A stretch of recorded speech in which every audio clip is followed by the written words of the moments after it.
ഷാജിസ്കറിയുടെ ഒരു വീഡിയോ കണ്ടു. ഒരു സ്ഥാപനത്തെ അപകീർത്തിപ്പെടുത്താൻ വേണ്ടി മനഃപൂർവ്വം ചെയ്തതുപോലെ ഒരു വീഡിയോ.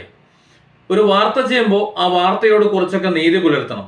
ഷാജിസ്കറിയയ്ക്ക് ശത്രുക്കൾ ഉണ്ടാകുന്നത് ഇത്തരത്തിലുള്ള ചില വാർത്തകളെങ്കിലും ശരിക്കുള്ള അന്വേഷണം നടത്താതെ, ശരിയായ അന്വേഷണ റിപ്പോർട്ട് പുറത്തു വരാതെ വാർത്തകൾ ചെയ്യുന്നത് കൊണ്ടാണ് എന്നാണ് എനിക്ക് തോന്നുന്നത്. ഇവിടെ അൽ മുക്താദിർ എന്ന ഒരു ജുവലറി, ആ ജുവലറിയെ സംബന്ധിച്ച് നേരത്തെ ഷാജിസ്കറിയ വാർത്ത ചെയ്തിരുന്നു. അൽ മുക്താദിർ ജുവലറി തട്ടിപ്പാണ്, അവർ ചെയ്യുന്ന ഹാൾമാർക്ക് വ്യാജ ഹാൾമാർക്കാണ് എന്നൊക്കെ പറഞ്ഞുകൊണ്ടാണ് അന്ന് വാർത്ത ചെയ്തിരുന്നത്. ഇന്ന് വീണ്ടും ഒരു വാർത്ത ചെയ്തിരിക്കുന്നു. അൽ മുക്താദിർ ജുവലറി എന്തോ അവരുടെ ആ ജുവലറി ശൃംഖല എന്തോ നികുതി വെട്ടിപ്പ്, ടാക്സ് തട്ടിപ്പ് നടത്തിയതുപോലെയാണ് സംസാരിക്കുന്നത്. അതിന് കാരണമായി അദ്ദേഹം പറയുന്നത് പീയൂഷ്, അദ്ദേഹത്തിന്റെ റിപ്പോർട്ടർ, പ്രധാന റിപ്പോർട്ടറാണ് അദ്ദേഹം. അൽ മുക്താദിർ ജുവലറിയുടെ, എറണാകുളത്തെ ജുവലറിയുടെ മുന്നിൽ ചെന്ന് അവിടെ കിടക്കുന്ന ഇൻകം ടാക്സ് വാഹനത്തിന്റെ ചിത്രമെടുക്കാനും ആ റിപ്പോർട്ട് ചെയ്യാനും ശ്രമിച്ചപ്പോൾ അവിടെയുള്ളവർ തടഞ്ഞു എന്നാണ്. അതിന് അദ്ദേഹം പറയുന്നത് ഗുണ്ടകളെ പോലെ കുറെ ആൾക്കാരെന്നാണ്. ഗുണ്ടകൾ വേണം ഈ കാലത്ത്, എങ്കിൽ മാത്രമേ ബിസിനസ് നിലനിൽക്കാൻ കഴിയുള്ളൂ എന്നൊരു അവസ്ഥയിലേക്ക് കാര്യങ്ങൾ പോകുന്നു. കാരണം ജീവൻ രക്ഷാ നിലപാടുകൾ എടുക്കുന്ന ഒരു ഭരണ സംവിധാനമാണ് ഇവിടെ ഉള്ളത്. അപ്പൊ പിന്നെ ഗുണ്ടകളില്ലാതെ ജീവിക്കാൻ പറ്റില്ലല്ലോ. ഞാൻ പറയാതെ തന്നെ ഷാജൻ ആ കാര്യം അറിയാം. ഏതായാലും ഷാജന്റെ ഈ നിലപാടുകളോട് പൂർണ്ണമായും ഞാൻ വിയോജിക്കുന്നു. അദ്ദേഹം ഈ അൽ മുക്താദിർ ജുവലറിയുമായിട്ട് ബന്ധപ്പെട്ട് അത് തട്ടിപ്പ് കമ്പനിയാണ് എന്ന് പറയുമ്പോൾ അദ്ദേഹം അതിന് എക്സാമ്പിളായിട്ട് കൊണ്ടുവരുന്നത് മാംഗോ ഫോൺ എന്ന് പറഞ്ഞ ആരോ എന്തൊക്കെയോ കൊണ്ടുവന്നു എന്ന് പറഞ്ഞിട്ടാണ്. അങ്ങനെ പലരും പല തട്ടിപ്പും ഇവിടെ അവതരിപ്പിച്ചിട്ടുണ്ടാവും. അതിനൊക്കെ നിലവിൽ കച്ചവടം ചെയ്യുന്ന ഒരു സമാധാനം പറയേണ്ട ആവശ്യമുണ്ടോ? ഇവിടെ ഒരുപാട് ലഹരിയും കള്ളപ്പണ ഇടപാടും മയക്കുമരുന്ന് ഇടപാടും ഒക്കെ നടക്കുന്നുണ്ട്. അങ്ങനെയുള്ള കാര്യങ്ങൾ നടക്കുന്നു എന്ന കാരണം കൊണ്ട് ഷാജിസ്കറിയെ അതിനകത്ത് പ്രതിയാക്കാനോ ഷാജിസ്കറിയെ വിമർശിക്കാനോ പറ്റൂലല്ലോ. അതുപോലെ തന്നെയാണ് ഇവിടെ നമ്മുടെ ഈ നാട്ടിൽ ഒരു വ്യവസായ സ്ഥാപനം അല്ലെങ്കിൽ ഒരു വ്യാപാര സ്ഥാപനം പച്ച പിടിക്കണമെന്നുണ്ടെങ്കിൽ കുറച്ച് പണിയുണ്ട്. അങ്ങനെ പച്ച പിടിച്ചു വരുന്ന സ്ഥാപനങ്ങളെ നിലനിർത്താൻ അവർ ആവത് ശ്രമിക്കും എന്നുള്ളത് സത്യമാണ്. പിന്നെ പത്രങ്ങൾ, മറ്റു പത്രങ്ങൾ അൽ മുക്താദിർ ജുവലറികൾക്കെതിരെ അല്ലെങ്കിൽ ആ ഒരു കൂട്ടങ്ങൾക്കെതിരെ വാർത്ത കൊടുക്കുന്നില്ല എന്നുള്ളതാണ്. മനഃപൂർവ്വം ആരെങ്കിലും അവനവന്റെ കഞ്ഞിയിൽ പാറ്റ വാരിയിടും? ഇല്ലല്ലോ. മര്യാദയ്ക്ക് പരസ്യം കൊടുക്കുന്നുണ്ട്.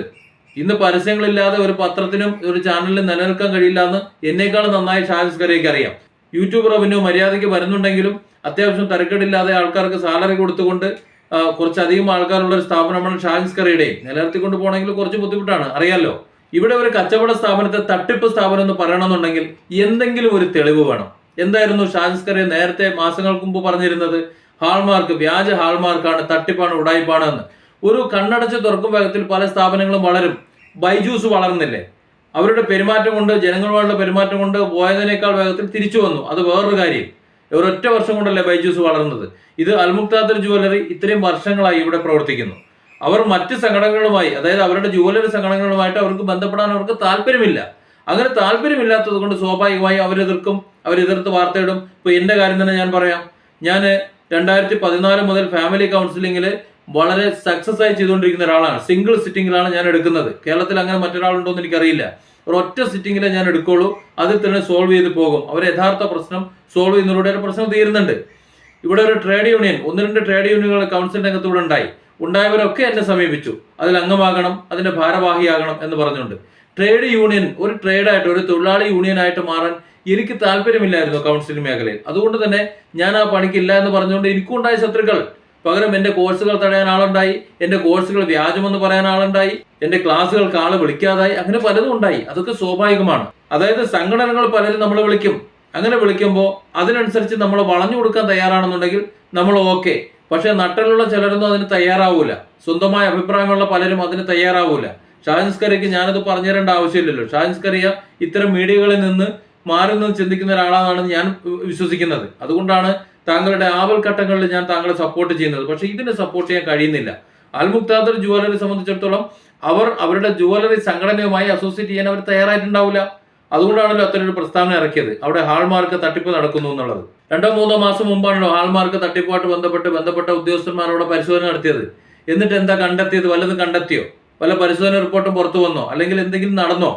അങ്ങനെ എന്തെങ്കിലും തട്ടിപ്പ് നടത്തിയിട്ടുണ്ടായിരുന്നെങ്കിൽ ആ തട്ടിപ്പ് പുറത്തു വന്നതിന് ശേഷം ആ സ്ഥാപനം ഒരു പൂട്ടുമായിരുന്നല്ലോ, നടപടി എടുക്കുമായിരുന്നല്ലോ. അങ്ങനെ എന്തെങ്കിലും ഒരു നടപടി എടുത്തതായിട്ട് അറിയാൻ പറ്റുമോ? ഇല്ല. അപ്പോൾ അത്തരത്തിൽ തട്ടിപ്പ് നടന്നിട്ടില്ല എന്നാണ് നമ്മൾ മനസ്സിലാക്കേണ്ടത്. ഒരു കുറ്റം ചെയ്ത് പ്രതിയായിട്ട് കോടതിയിലെത്തി, കോടതി വെറുതെ വിട്ടു, പിന്നെ അയാളെ വീണ്ടും കുറ്റവാളിയായിട്ട് നമ്മൾ ചിത്രീകരിക്കാറുണ്ടോ? ഇല്ല. ഇവിടെ അതുപോലുമില്ല. ഒരു അന്വേഷണം നടക്കുന്നു സ്വാഭാവികമാണ്. അത്യാവശ്യം തരക്കേടില്ലാതെ കച്ചവടം നടക്കുന്ന സ്ഥാപനമാകുമ്പോൾ അവിടെ പലരും കയറി വരും. ED അടക്കം കയറി വരും. ED വന്ന് പരിശോധിക്കുന്നത് മുഴുവൻ കുറ്റം ചെയ്തിട്ടാണെന്നാണോ വിചാരിക്കുന്നത്? അതായത് ഒരു അന്വേഷണം നടത്തേണ്ടത് അവിടെ എന്തെങ്കിലും തട്ടിപ്പോ വെട്ടിപ്പോ ഉണ്ടോ എന്നുള്ളത് മുറയ്ക്ക് അന്വേഷണം നടത്തേണ്ടത് അതാത് ഉദ്യോഗസ്ഥന്മാരുടെ ഉത്തരവാദിത്വമാണ്.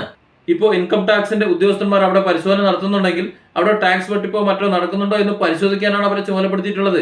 അത് അൽ മുക്താദിർ ജുവലറിയുടെ മുന്നിൽ വന്ന് നിന്നതുകൊണ്ട് അവർ വലിയ തട്ടിപ്പുകാരാണ്, നികുതി വെട്ടിപ്പുകാരാണ്, നികുതി വെട്ടിപ്പ് അറിഞ്ഞതുകൊണ്ടാണ് ഇൻകം ടാക്സുകാർ അവിടെ വന്നത് എന്ന് പറഞ്ഞു കഴിഞ്ഞാൽ എങ്ങനെ വിശ്വസിക്കാൻ പറ്റും? ഇത് മറ്റാരുമല്ല, ഷാജ് അസ്കറിയാണ് ഇത് പറയുന്നത് എന്നതുകൊണ്ടാണ് എൻ്റെ അത്ഭുതം. അതുകൊണ്ടാണ് ഞാൻ ഈ വീഡിയോ ചെയ്യാൻ തീരുമാനിച്ചത്. ഷാജ് അസ്കറിയെ ഒരുപാട് കേസുകളിൽ കള്ളക്കേസിൽ പ്രതിയായി എന്ന് പറയുന്നു. PV അൻവർ, അതുപോലെ പിണറായി വിജയൻ, ഇവരൊക്കെ ഒരുപാട് കേസുകളിൽ അറിയാമല്ലോ. എൻ്റെ നാട്ടിൽ നിലമ്പൂർ എടവണ്ണയിൽ നിന്ന് ഷാജ് അസ്കറിയെ പൊക്കിക്കൊണ്ടുപോയത് ഷാജിന് മറന്നിട്ടുണ്ടാവില്ല. നേരെ എറണാകുളത്തേക്ക് കൊണ്ടുപോയി അത് ചെല്ലുന്ന സ്ഥലത്ത് വലിയ പ്രശ്നമാണെന്ന് അറിയാവുന്നതുകൊണ്ട് മറ്റൊരു സ്റ്റേഷനിലേക്ക് കൊണ്ടുപോയി അവിടെ നിന്ന് ജാമ്യം കിട്ടിയെന്ന് അറിഞ്ഞപ്പോൾ വേറൊരു കേസ് കൊടുക്കാൻ നോക്കി. ഇതൊക്കെ സത്യമായിരുന്നു. അപ്പൊ ഷാജ് അസ്കറിയുടെ പേരിൽ കേസ് എടുത്തു കഴിഞ്ഞാൽ അത് കള്ളക്കേസും മറ്റുള്ളവരുടെ പേരിൽ പറയുന്നത് എങ്ങനെ ഒരു നല്ല കേസുമായി മാറുന്നത് എങ്ങനെ? അന്വേഷിക്കട്ടെ, അന്വേഷണം നടക്കട്ടെ. ഇവിടെ ഹാൾമാർക്കിനെ കുറിച്ച് വലിയ പ്രചാരണമാണ് നടത്തിയത്. അതൊക്കെ ദിനപത്രങ്ങൾ, കേരളത്തിലെ ദിനപത്രങ്ങളെല്ലാം കൂടി വാർത്തയാക്കിയിരുന്നെങ്കിൽ അവരുടെ പരസ്യം പോകുമായിരുന്നു. അതായിരുന്നു ഉണ്ടായിരുന്നത്. അവർ വരുമാന മാർഗം അടഞ്ഞേനെ. അന്നത്തെ റിപ്പോർട്ട്, ഹാൾമാർക്കിനെ കുറിച്ചുള്ള റിപ്പോർട്ട് വലിയ രഹസ്യരേഖയൊന്നുമല്ലല്ലോ. അത് അറിയണമെന്നുണ്ടെങ്കിൽ ഷാജ് അസ്കറിക്ക് 10 രൂപയുടെ കോർട്ട് ഫീസ് സ്റ്റാമ്പ് പൊട്ടിച്ചിട്ട് ഒരു വിവരാവകാശാപേക്ഷ കൊടുത്താൽ പോരെ? അത് ഷാജിന് കൊടുത്തിട്ടുണ്ടോ? ഇല്ലല്ലോ. അപ്പോൾ അത്തരത്തിലുള്ള ഒരു റിപ്പോർട്ട് പുറത്തു വന്നിട്ടില്ല, അല്ലെങ്കിൽ അത്തരത്തിലുള്ള ഒരു തട്ടിപ്പ് അവിടെ നടന്നിട്ടില്ല എന്നല്ല നമ്മൾ കരുതേണ്ടത്. ഉണ്ടായിരുന്നെങ്കിൽ അവർ നടപടി എടുത്തേനല്ലോ. ഇപ്പോൾ അവിടെ ഇൻകം ടാക്സ് റെയ്ഡ് നടക്കുന്നുണ്ടോ? അന്വേഷിക്കുന്നുണ്ട്. അത് നടക്കണം. അതിനാണല്ലോ അവരുടെ പണി എന്ന് പറയുന്നത്. അങ്ങനെ പരിശോധിക്കും, മുഴുവൻ പരിശോധിക്കും. എന്നിട്ട് എന്തെങ്കിലും വെട്ടിപ്പോ തട്ടിപ്പോ ഉണ്ടോ എന്ന് നോക്കും. ഉണ്ട് എന്നുണ്ടെങ്കിൽ അവർ നടപടിയെടുക്കും.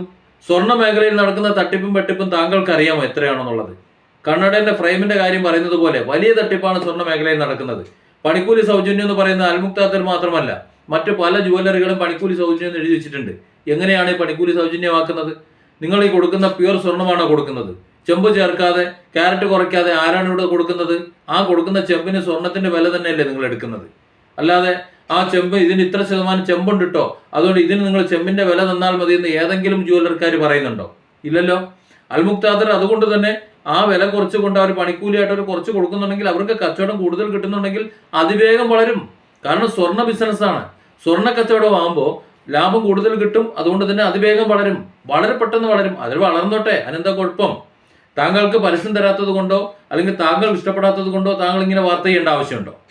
സത്യത്തിൽ ഇത് അസൂയയാണ്, അല്ലെങ്കിൽ താങ്കൾക്ക് വാർത്താ ദാരിദ്ര്യമായിരിക്കും. അങ്ങനെയാണ് എനിക്ക് തോന്നിയിട്ടുള്ളത്. ഒരു സ്ഥാപനത്തിൽ എന്തെങ്കിലും റെയ്ഡ് നടന്നാൽ, ഒരു സ്ഥാപനത്തിൽ അന്വേഷണം നടന്നാൽ ഉടനെ അവരെ കുറ്റവാളികളായിട്ട് ചിത്രീകരിക്കുക. ഇത് ഒരു ആദ്യത്തെ വാർത്തയായിരുന്നു എന്നുണ്ടെങ്കിൽ ഞാനിത് മിണ്ടാതിരുന്നേനെ. നേരത്തെ ഹാൾമാർക്കിന്റെ പേരും പറഞ്ഞുകൊണ്ട് ഷാജ് അസ്കറിയെ വാർത്ത ചെയ്തിട്ടുണ്ട്. ആ ഹാൾമാർക്കിന്റെ അന്വേഷണം പുറത്തു വരട്ടെ, എന്തെങ്കിലുമൊക്കെ പത്രത്തിൽ അറിയും എന്നൊക്കെ നോക്കി. ഏതായാലും ആ സ്ഥാപനം തുറന്ന് പ്രവർത്തിക്കണമെന്നുണ്ടെങ്കിൽ അത് തട്ടിപ്പല്ലാതിരിക്കണമല്ലോ. ഈ ഇൻകം ടാക്സിന്റെ ആണെന്നുണ്ടെങ്കിലും അതേപോലെ വ്യാജ ഹാൾമാർക്കാണെങ്കിലും നിയമ നടപടികൾ വരും. അത്തരത്തിൽ ഏതെങ്കിലും നിയമ നടപടികൾ അന്വേഷണത്തിന് ശേഷം നേരിട്ടതായി ഷാജ് അസ്കറിക്ക് വിവരം കിട്ടിയിട്ടുണ്ടോ? ഉണ്ടെങ്കിൽ ആ റിപ്പോർട്ട് പുറത്തുവിടണം.